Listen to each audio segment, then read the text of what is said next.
Have you ever gone through a traumatic event that was so creepy that even thinking about it gives you the chills? One such event happened to me a few months ago, and I'd like to share it with you now. My story took place when I was a journalist working for the New York Times. It was a demanding job, with very strict deadlines to meet, but I absolutely loved everything about it. Even at a young age, I knew I wanted to be a journalist because I enjoyed keeping up with current affairs, and I was a prolific writer. It all started late one evening, when everyone in my office received a sinister memo that read, "One of you will be shocked by what happens next." Suddenly, we heard a horrendous noise and screaming coming from my colleague John's booth. We all rushed over to see what was going on and found John's lifeless, steaming corpse slumped in his chair. We noticed a wire attached to the base of his chair that was also connected to a wall socket. This was clearly sabotage that some evil bastard had used to electrocute him to death. Everyone started panicking and hastily ran towards the elevators, but they had been deactivated. There was a note on the doors that read, "Don't lose your head." We heard a loud bang, followed by more screaming, so we rushed back inside the office. In the middle of the room, we found Suzanne's body underneath a fallen ceiling fan, which had completely decapitated her. One of my co-workers suggested taking the stairs, and he ran towards the door, only to find it had been chained shut. More panic ensued, as people were desperately searching for a means of escape. I tried to use my phone to call for help, but I couldn't get a signal.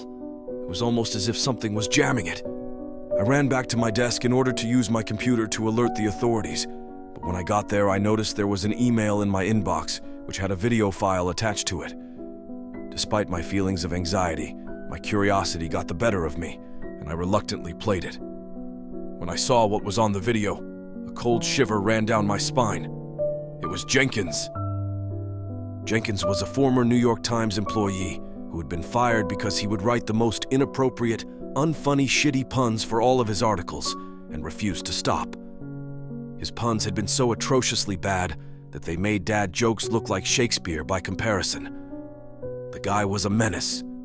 Jenkins said in his video that he wanted revenge for his dismissal and the way his puns had been mocked.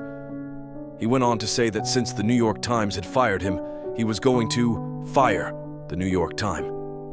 He also did these really dorky-looking quotation marks with his fingers when he said the word fire. It was seriously the lamest thing I had ever seen in my life. I showed the video to the rest of my colleagues, and we were all in agreement on how cringe-worthy it was. Predictably, the fire alarm went off, but all I could think about was how much of a total loser Jenkins was. We saw smoke rising past the windows on all sides of the office. It must have been coming from the floors below, and we were now trapped. For a brief moment, we all looked in each other's eyes and accepted our fate, because anything would be better than having to listen to another one of Jenkins's god-awful puns. A few seconds later, the smoke stopped, because apparently Jenkins's abilities as an arsonist were just as incompetent as his writing skills. The fire had been put out easily by the sprinkler system, and we were rescued shortly after that. The police raided Jenkins's home and found him deceased. He had hung himself from the rafters with a rope around his neck. He had attached a note to his shirt saying, "Just hanging around." What a dick.